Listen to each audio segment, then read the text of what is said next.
Guys, wala dito yung may-ari ng bahay. Dinidiligan ko yung mga halaman niya, oh.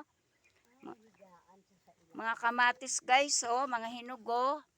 Ayan, nagdilig ako, guys. Ayan, oh. Ang daming bunga ng kamatis niya, oh. Ang ganda, oh. Ayan, oh.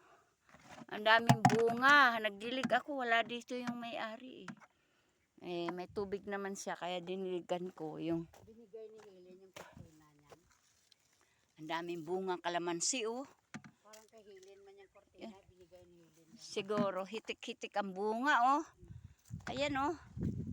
Ayan, oh. Ayan. Wow! Wow! Hitik ang bunga ng kalamansi.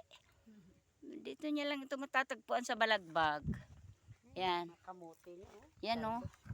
Yan, mga kamote. Ayan, oh. Ayun, oh. Yung ano, yung mga sili. Yan. Ang dami. Ayan, guys. Wow.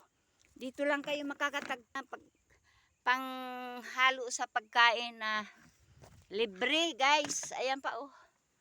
Wow. Libre sa may-ari na yan kasi pinaghirapan niya yan, eh.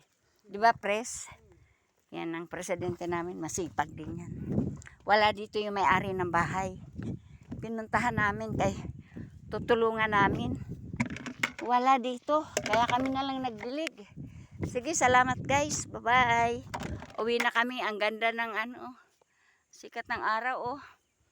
Ayan, ang ganda ng sikat ng araw. Ayan. Ang kabundukan. Dito lang yan matatagpuan. Ayan. Umaga pa. Kuan pa lang ang oras.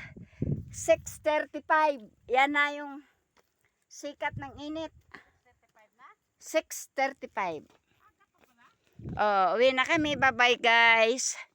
Oh, dami kaming mga dala-dala na mga kahoy. Bye-bye, guys. Maaga pa pero ang taas na ng init ng araw. Oh, Betle, uwi na.